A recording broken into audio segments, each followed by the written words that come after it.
Hi, everybody. Welcome to shon.vibes. You guys, today we're doing messages about the creative calling that is most aligned for you.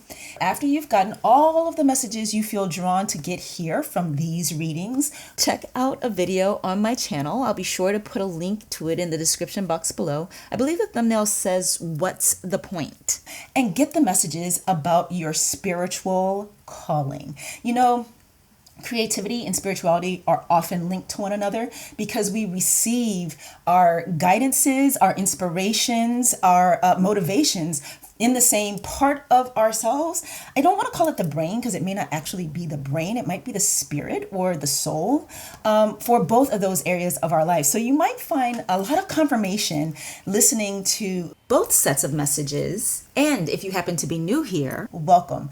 I am Shon, and it is very, very, very nice to meet you.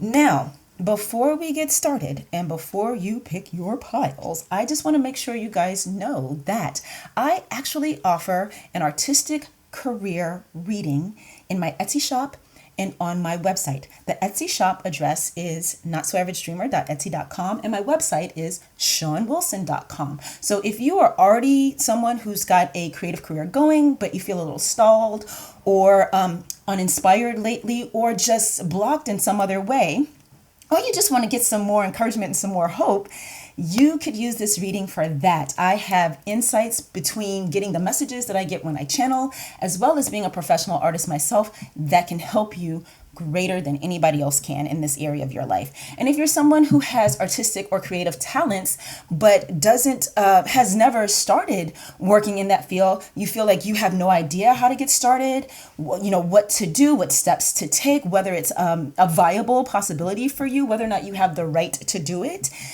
Also, my reading, the artistic career reading, would be perfect for helping you sort all of that out. So be sure to check again the description box. I'll have a link to the shops, both the Etsy shop and my website, where you can connect with me for a personal reading so that we can get you connected to the right creative calling that you're about to find out about today. That was a lot of abouts in one sentence, right?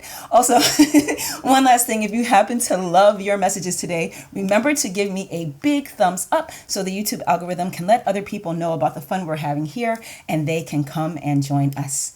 All right, you guys, let's take a look at your piles. So we have pile 1,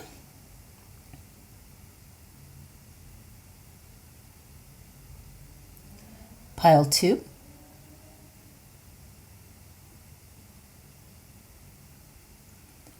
and pile 3. Take a second, take a look, see which of these piles feels like it's got your messages for today. You might find that you're drawn to more than one pile, and that would not be unusual in general, but it is especially possible today because we're looking at creative calling. And oftentimes when you have one creative gift, you tend to have multiple creative gifts. So if you feel drawn to listening to more than one reading, absolutely go ahead and do that. Decide by looking at the time. Well, decide here which of the readings you want to start with, and then you will find your time stamp below taking you to that reading in the description box here. Gosh, all of a sudden I just got all tongue-tied. Or does that happen every intro? Anyway, guys, I will see you in your reading.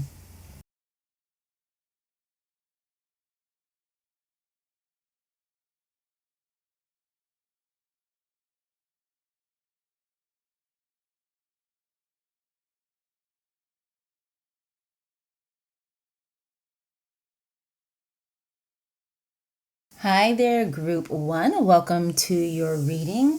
So we are finding out today what your creative calling is, or what creative calling is most aligned with you. So we are going to pick from 2 oracle decks as well as 2 tarot decks to find out what your creative calling is and how you can get aligned with it.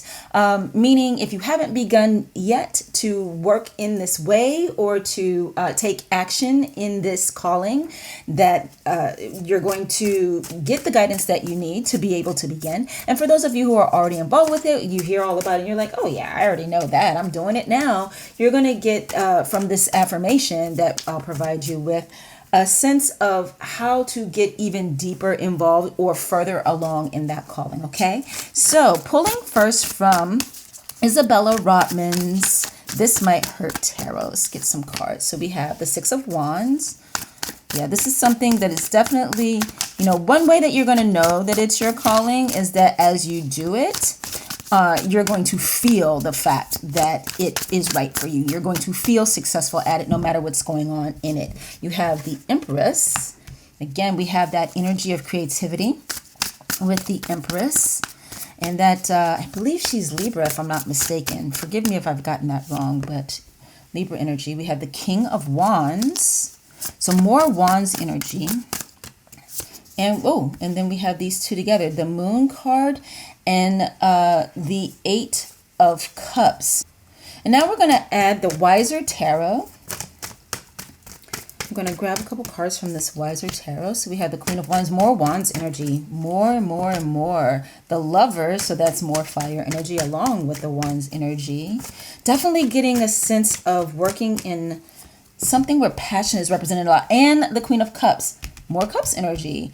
And again, love energy. I'm getting I'm getting that you guys are meant to work in a field where the creativity reflects romance, romantic ideals. So I don't necessarily mean romance like love, where are they? Here they go. Love, like lovers. But romance in terms of things that are considered part of the romantic tradition. So you might find yourself, if you are drawn to music, you might find yourself creating instrumental music that's in the romantic style. If you are a painter, again, you might be very drawn to, no pun intended, you may feel very called to paint things that are very expansive and broad and vast in nature, that also have the subject of the painting as being somewhat of a focus, right? So for instance, a painting where someone, and listen, I'm not an art historian, so don't expect me to get this right in terms of what is romantic painting, but I'm really getting a sense of things where it's very thematic, where there are broad landscapes, or again, vast, expansive spaces, and within that space there is the subject, a person who is their emotion you can feel through how they have been painted or drawn. I said painting, but you could also be someone who draws and do the same kind of work, but definitely something where there is a broad emotional romantic feel to it, the same way we have with romantic style classical music. And I'm mixing, now music I do know, okay? So I'm saying romantic and classical, they're not the same thing.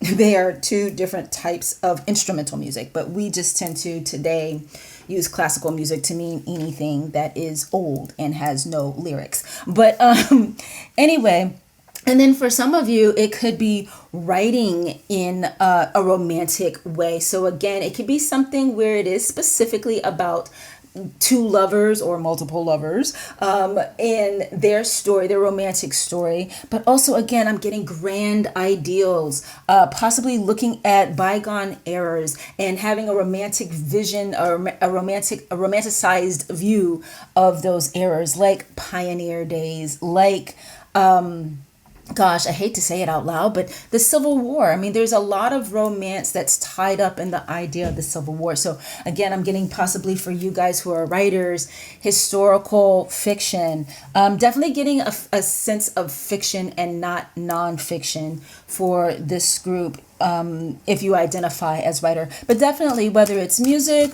or it is visual art or it is writing.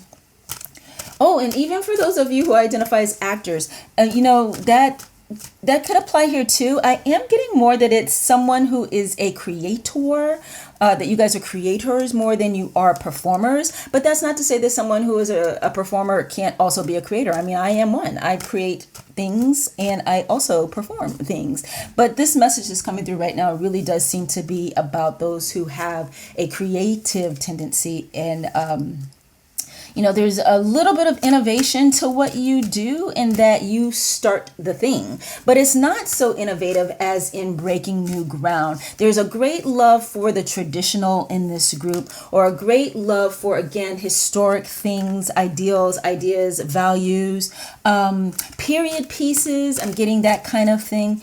So even if you do happen to identify as actor, that could also apply to you. The thing about actors, though, is, when you are an actor, you don't really have a lot of say in what you perform in unless you are also a creator. So if you identify as a writer, I spoke about novelists already, but you might be someone who likes to write screenplays. And again, you might be looking at writing, or some where you would be successful is writing screenplays that take place, again, in bygone eras, or have very big grand ideals. So that would be something like, for instance, remember Far and Away? Oh my gosh, that was the first movie I ever saw Nicole Kidman in. It was her and Tom Cruise. So that for me was like a romance novel come to life on the screen, because back then I did used to read romance novels. And Cold Mountain, another Nicole Kidman movie. So anything like that might be something, the kind of film that you would be more aligned with and more successful at writing, as opposed to something like Lady Bird, which I just think was trash. Anyway, so we're going to pull now from the Manifesting with the Fairies Oracle to get just a little bit more info for you around this creative calling, for those of you who chose this pile. Confidence. Okay, so one of the energies that you are being guided to tap into is a sense of confidence in, and this comes up in my readings a lot, a right to do it, a right to create this kind of work. You may feel that culturally there is a disconnect between who you are and how you were born and the style of art or the type of creating you feel called to do, particularly since so much of this is about possibly things that are historical or traditional. So, and given a lot of what the conversation is in our society nowadays, if you happen to be a woman, you might feel like, oh, well, maybe I shouldn't write something that's got such traditional values about like gender identity, or shoot, as a man, you might even feel that way, right? Or if you happen to be African American, like, yours truly over here. But you happen to really enjoy period pieces that take place in Victorian England, and you would like to write something like that. You should do it anyway.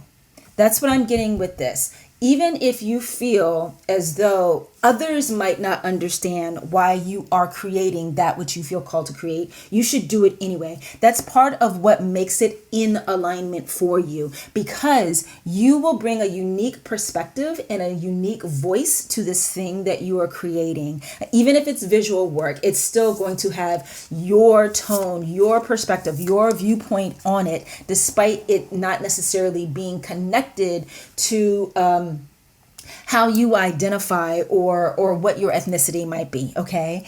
And this will, for those of you who find that your path leads you to be known for this work, which I feel like a lot of you, that is going to be the case with the Six of Wands here, right? The fact that you aren't the likely suspect for creating this type of thing is part of what's going to put you on the map. So don't shy away from it. It is as much a part of your true self and your authenticity as it would be if you were to oh gosh, possibly even more so. For instance, okay, listen, there's this phrase that gets said a lot that I freaking can't stand: the Black experience, right? What in the whole of hell is that? Like, there are so many different Black experiences because there are so many different kinds of Black people in America alone. There are many socioeconomic classes within the quote, another phrase I can't stand, Black community, end quote. So, so what typically is thought of when that comes up, or when those phrases are used, is the experience of poor Blacks in America, the rising up or coming up or fighting oppression story. And there are other aspects of being Black in America. There are some people who have been Black in America who don't have that as their experience at all. So I say all of that to say, though I am Black, if I were to write a story that takes place in an underserved neighborhood, or the hood as it's often called when talking about media, that story would be as foreign to me as if I were to write a story that took place in Elizabethan times in England, okay? I would still have to research because that has not been my life experience. So this confidence card here is saying to you that it doesn't matter who you are or what your background might be.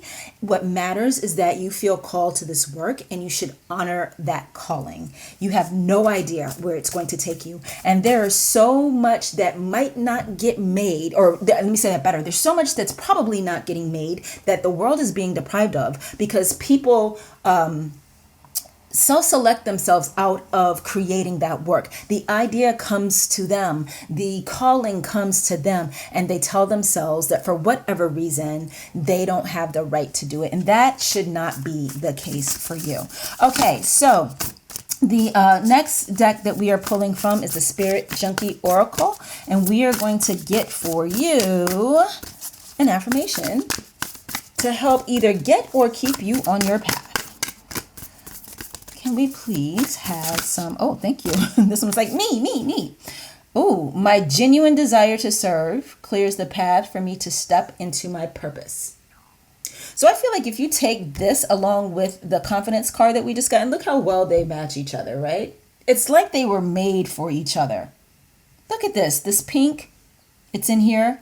This pink, it's in here. The green is in here. The purple is, well, that's technically blue. But anyway, these cards look like they match each other, don't they? And I feel like the message that you are getting, if you can shift your thinking to this belief, it is going to help you with this confidence piece that we just talked about, okay? So when you feel, if you at any time feel like you shouldn't create this kind of work, that you don't have the right to, if any form of imposter syndrome comes up for you, take it away from yourself. Don't think of it in terms of you're doing it for you only.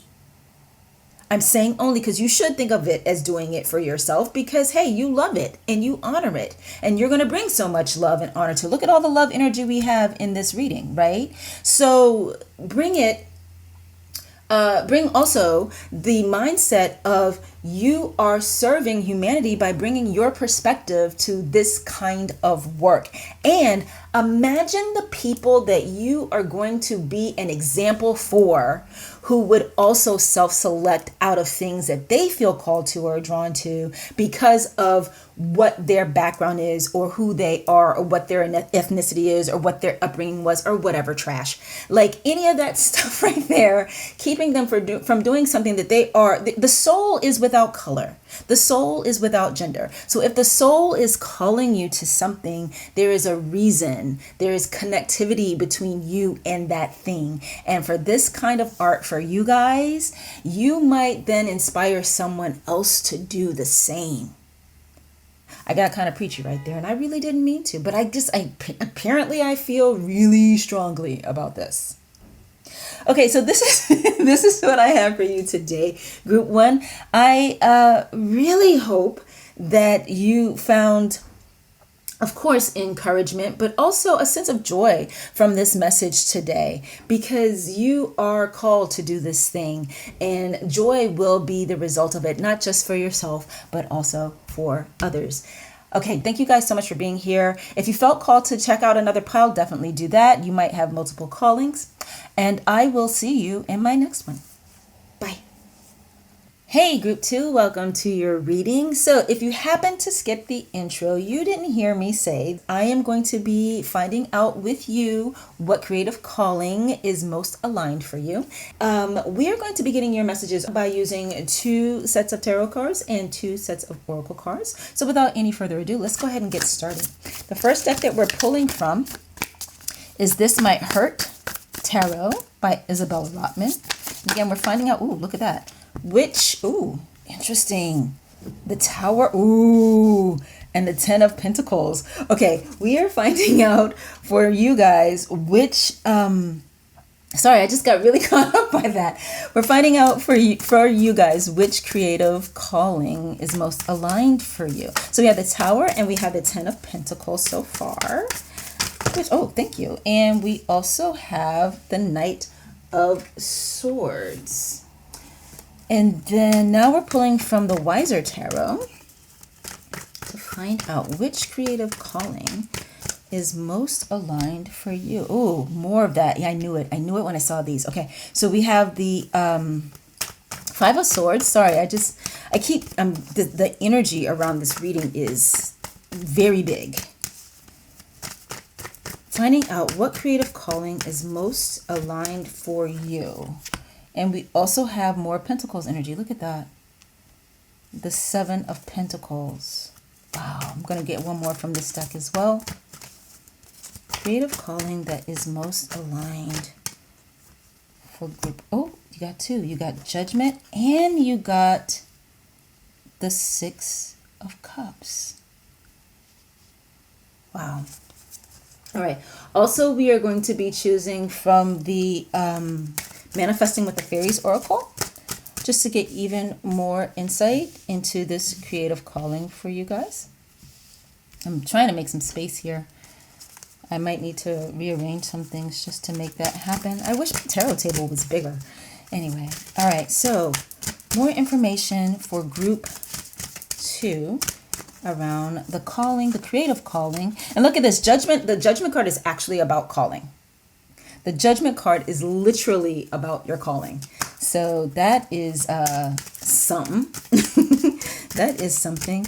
What else can we share with group 2 about their calling? Thank you. Prosperity. So the creative calling you guys have, some of you may have, you may already be doing it and you may have already turned it into a career. And then if you have not, or if you haven't started working on this calling yet, you definitely can make money from it for sure. All right. And then finally, oh, wait, no, I want to do Spirit Junkie next, after I give you the news about your calling. So for those of you who picked this pile, your calling seems to be about renovation, tearing things down and building them back up. So this might look like literally being a contractor, someone who flips houses, someone who does interior design for new houses that have been built. But I'm definitely getting the energy around reconstruction, recreating, and more importantly, helping people to create their dream home. I'm getting that the majority of your client base will be wealthy people. Some of them will have generational wealth, very old wealth. They will definitely come with an abundance of ideas and they will expect you to execute on those ideas in the way that they see fit. Again, this is not only going to be, it's not only going to be true that your clients are wealthy people with a lot of financial prosperity, but also that you yourself are going to become financially prosperous from this kind of work. So again, don't think I'm saying that you have to be someone who feels like you need to build homes. It may be building homes. It may be doing some of the recreation that happens within a home. So you might be someone who, again, renovates the homes as opposed to rebuilding a home, or flips them. I guess that's the same as renovation, right? Flipping homes and possibly selling them, or being the person who's brought in to do the flipping, to do the interior design or the interior decorating. Either of those two things. But definitely high profile clients, people who see themselves as super important. They have a lot of money. And the phrasing that you're going to hear a lot in this work is dream home, dream home, dream home. Also getting that for some of you who feel like you don't want to do this as a business, it could be that your creative calling is to help the people in your life who like doing this kind of thing, who are creating, who are building their own dream home, or who are redecorating their home in a way that fulfills their dreams. And you might be the exact person to, do it with them. Like, for instance, every time my mother buys a house, my baby sister Cheryl helps her pick out the fixtures and the color schemes and things like that. And, Cheryl's not getting paid for it. She just really enjoys doing this with my mom, and my mom enjoys having her company to do it with. So for you guys, if you don't feel like this is a type of business that you want to go into, that you don't feel any call to charge for it, it can still be a creative calling for you, and that you help people whom you love and know to do this for themselves. And the abundance, the prosperity that you would get from that is that abundance of love and, getting to be helpful and of service to people that you care about. I am getting, of course, you can see that there's conflict energy there. So this is probably primarily for those of you who identify as people who would go into this kind of work for money, because again, since you have high profile clients who have very strong ideas about what they want and they want it executed fast, they are sometimes going to have expectations that are not in line with what's actually doable. So that will cause some difficult conversations, some hard moments, particularly because some of what this kind of work entails is often delays. These delays aren't from your procrastination, but there might be accusations that come along sometimes that it is your fault. So just know that even though there can be some conflict around this kind of work, it is still for you ultimately very gratifying work to do, because of, again, getting to use your own creativity, and then on top of that, being able to help other people feel like they are making their dreams come true. And I'm getting that you guys are so magnanimous of spirit that even though your clients can sometimes be difficult, excuse me. And listen, it's not that they will all be difficult or that they will always be difficult. There will just be difficult moments at times. And yes, you will sometimes have that client who is difficult all the time. But it's not going to be completely an uncomfortable line of work or an uncomfortable calling for you to fulfill, because it is so in line with who you are. It would feel very comfortable for you. But what I was getting, there was something that was coming through about that for you, that sometimes you might take a look at it and feel a little exhausted, feel a little bit like, is it worth it? And then every single time you're going to ultimately feel as though it was, because though these clients can be difficult, there is the part of you that is so intuitive and so good of heart that you will be able to see that inner child at work within them, right? You will be able to, and it's not even so much that you're like, oh, I can see that your inner child really wants this and she's scared that she's not going to get it. It's not like you're going to turn into their counselor or anything like that, but it's more like being able to see past the gunk that becomes part of the personality as we grow up and see the dreamer within. That's what I was trying to say. The dreamer inside is what you're going to feel connected to the most in dealing with your clients or your friends and family that you help with this kind of thing. And so you will, sometimes you might need to take a little bit of a break between projects to recuperate, but you will always feel re-inspired to get back on the horse, so to speak.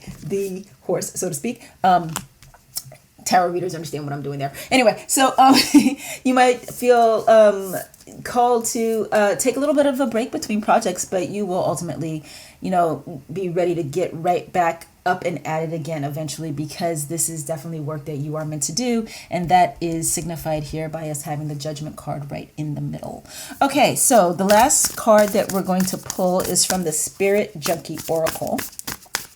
And this is to get you an affirmation or a perspective that is going to help you either get in line with this calling if you haven't already been working in it, or get even deeper into it or further advance into it, okay? So what else can we share with group 2 about this calling that they have? I love this calling for you. Oh, wow. And I especially love it because with me being a performing artist, so often when I hear the word creative, I think performative. Or artistic creativity, but there are many kinds of creativity, right? All right, so here we have, there's no such thing as a mistake. Everything happens in divine order.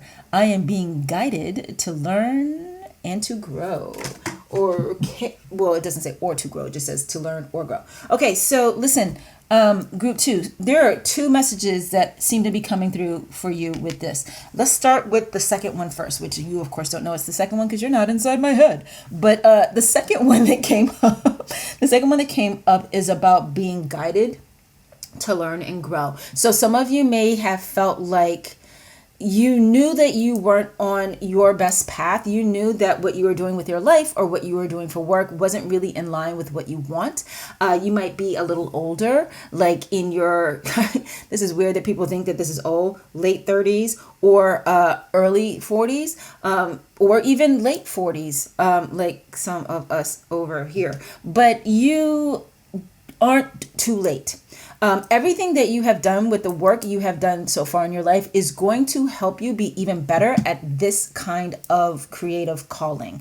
Again, whether you do it as work or you do it for fun with people that you love. Now, I'm going to focus right now for a few seconds on the people who are considering or who had felt that they shouldn't consider doing it as a means of employment, even though they really wanted to.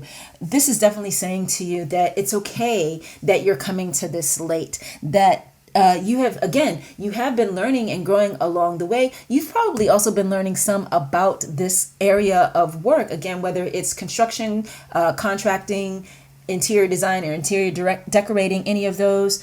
You may have already been learning from, like, as a layperson, right? By watching certain kinds of shows or looking things, researching things on your own. But you're being told right now that you can formalize that if you want to. You can get the actual credentials that are required for you to go into this type of work if you want to, regardless of your age. So don't feel like it's too late. Be encouraged to go ahead and do it anyway. The first thing that came to me when this card came through, that it means probably for all of you, is that you are going to have periods of time or certain instances when doing this kind of work where something feels like it's off, something feels like it's wrong, something, or not even feels, seems like it's off, seems like it's wrong, seems like it's a mistake. And these are the kinds of things that make the client unhappy, right?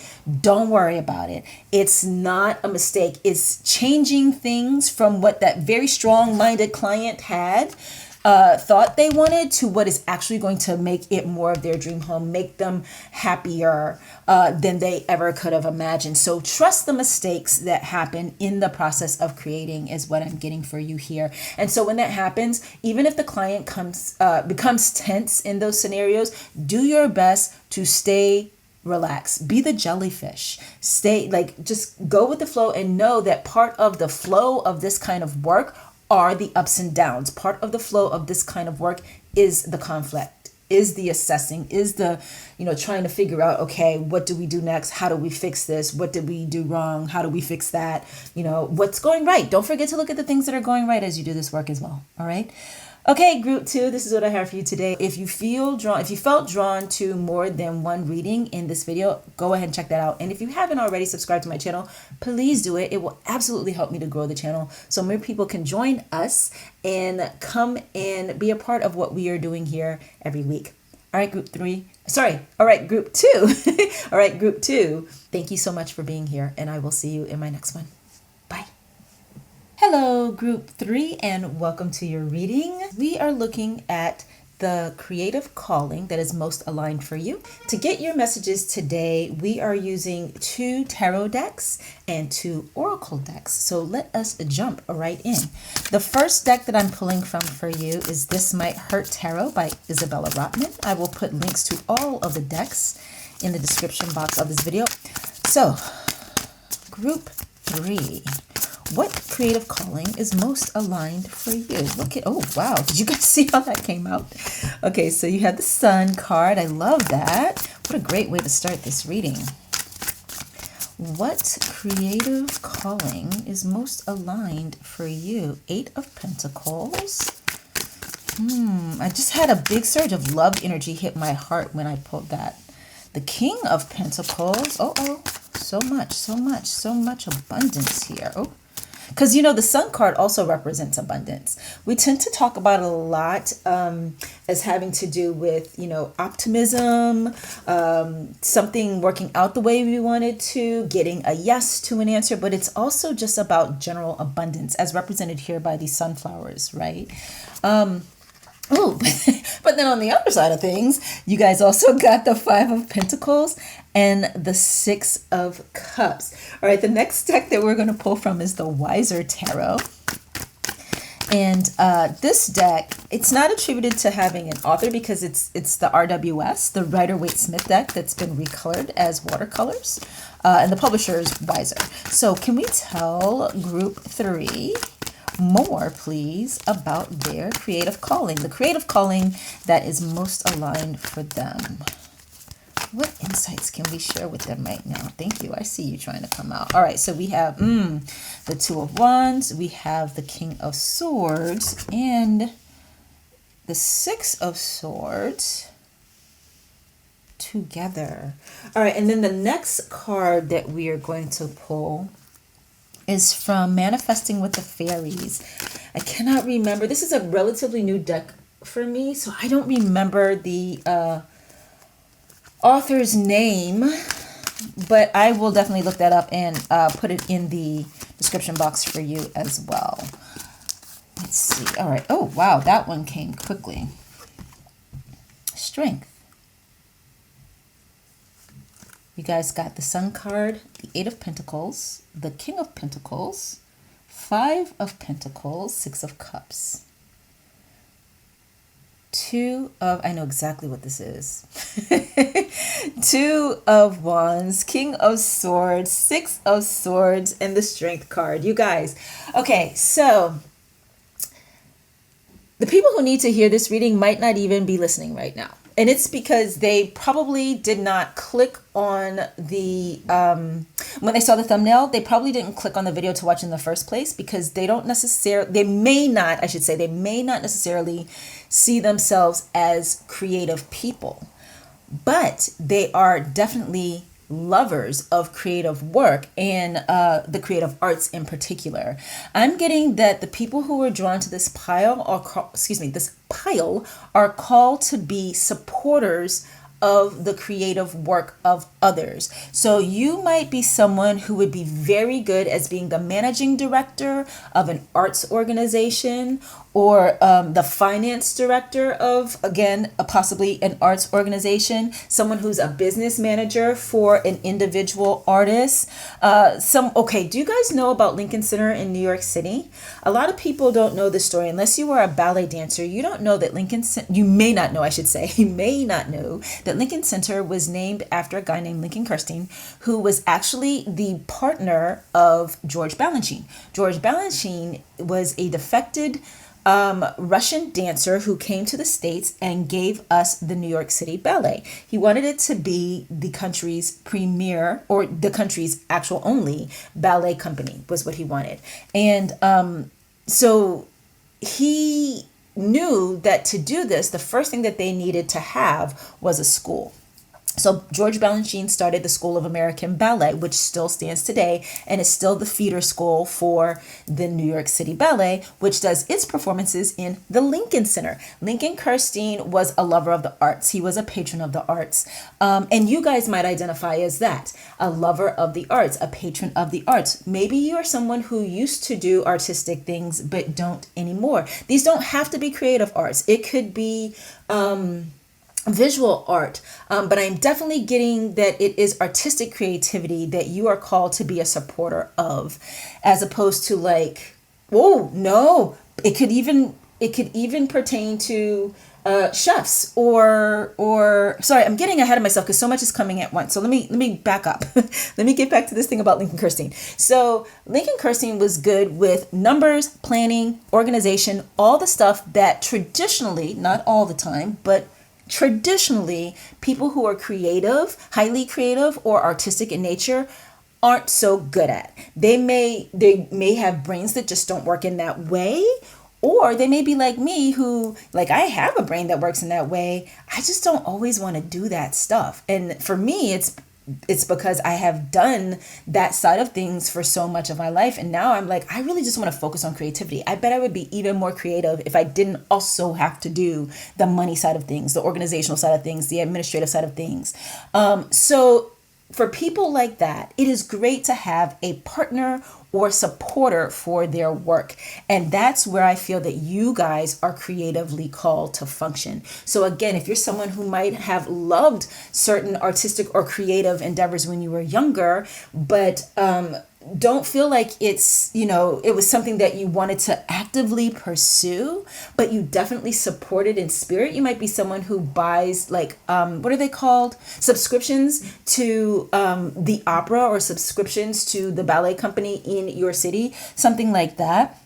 That is definitely where you are called to be, as the supporter, the strength, the organizer, in some ways even the visionary. Like, while that creative person has certain creative visions for the work that they want to do, whether it's institutionalized work or it's work for them to do as an artistic individual, while they may have a vision, you also have to bring vision to how it can get done, and get done in a way that doesn't put y'all in the poorhouse. A lot of times artists are driven by that inner child, and that inner child doesn't have necessarily the strongest concept of functional money. And so that's where someone like you, with your strong understanding of finances and success financially, as well as your ability to focus on the work that needs to be done, to make wise decisions, and the hard decisions as well. There's so much here that speaks to the fact that you are that person that can help make creativity thrive and continue for a particular artist, or even maybe a group of artists. You might even be someone who ends up partnering with someone who's got artistic inclinations to take creativity and artistry to the underserved. Take it to people in underserved communities, I should say, that don't necessarily have access to classes. That's what Dance Theater of Harlem is. So Dance Theater of Harlem was started by Arthur Mitchell. Nope, that's the tennis player. Hold on. No, Arthur Ashe is the tennis player. I was right. Arthur Mitchell, the dancer. So he was one of the principal ballet dancers for New York City Ballet under George Balanchine. And he got to a point where he wanted to go and give back to his community. He was from Harlem, and George Balanchine told him he should absolutely do that. George Balanchine and Lincoln Christine were supportive of what Mitchell wanted to do. And now Dance Theater of Harlem is one of the premier ballet companies of the world. And it is, I want to say primarily, historically it was only Black dancers, but I feel like they now are a little bit more open about who is in the company. I could be wrong. I know that the Ailey dancers, that's Alvin Ailey Dance Company in New York, that is also a Black dance company that has long standing roots and is now a premier company of the world. They are more open to who is dancing. I'm saying it as though there was discrimination before, and I'm saying it all wrong. It's not so much they're open to other dancers. It's just that now dancers who are not Black are also part of that company. It is a multicultural company. Dance Theater of Harlem, I think, is still primarily a Black company. And it's ballet, it's classical ballet, and that's part of what makes it so beautiful and so amazing. So you might be called to help bring something like that to environments where traditionally it hasn't been before. And there's no telling where it can go, particularly with you guys getting this sun card, this great, big, old, beautiful sun card. And with that baby being on it, I mean, the baby's always on a sun card, right? But at least the RWS inspired ones. So definitely there might be something here about taking arts to young people. Also here with our Six of Cups, same thing. Though again, I'm getting that this is more, because these two came out together, the Six of Cups and this Five of Pentacles, that's more about, helping the child inside that artist who's got these grand creative ideas, help them not put themselves in the poorhouse, or the organization or institution, if they happen to create one of those, in the poorhouse. But you would definitely be the strength behind what is capable for artistic pursuits of others. So for those of you who don't feel like you want to be part of something that's long lasting like an organization, it could simply be, giving to the arts more. going to see arts more, because that's when you pay for those tickets, that money helps support that kind of art. So you may be someone who likes that kind of stuff but doesn't make time enough because of the work that you do to make all this money that you have keeping you so busy, so yeah, definitely you guys are called to be in the supporter space for the arts. If it's something that's not like the arts, but maybe the entertainment industry, again, supportive space would be like agents and managers. I kind of want to say managers. I don't know. But agent or manager, or even possibly casting director. I'm not getting that near as much as the first thing that I totally went off on for a long time, or agent, because again, or business manager. So agent or business manager, again, support space for a creative type. Manager, similar vein as the agent, as support space for that creative type. Casting directors, maybe not so much. They're probably a little bit more on the creative side of things. At least they think they are. So yeah, definitely someone who helps with the financial side of making that art or creativity possible for the practitioner of the art, the creator of the art, as well as audience members who would enjoy that art or creativity. I said it for just a second. It might be someone who is a chef and they need, seed funding for a new restaurant. So you might identify as someone who wants to get into being a business partner for someone like that. A silent partner maybe, or maybe you're a venture capitalist and you're for some reason watching my videos. So you have the idea to, put some, again, seed money into someone's dream to open up their own restaurant or start their own interior design firm, or something that allows the artists to make a living at what they do. That is the calling that is most aligned for you. It always takes me a long time to get there and a lot of words, but eventually we get there. Oh, by the way, if you happen to be that venture capitalist, holla at your girl. All right, you guys. So this is what I have for you today, group 3. I hope you have found benefit from this reading and also found it enjoyable. If you did, don't forget to give me a thumbs up. It does help the YouTube algorithm know that more people should see my content and come and enjoy what we are doing over here and be a part of our community. Thank you guys so much for being here. And I will see you in my next one. Bye.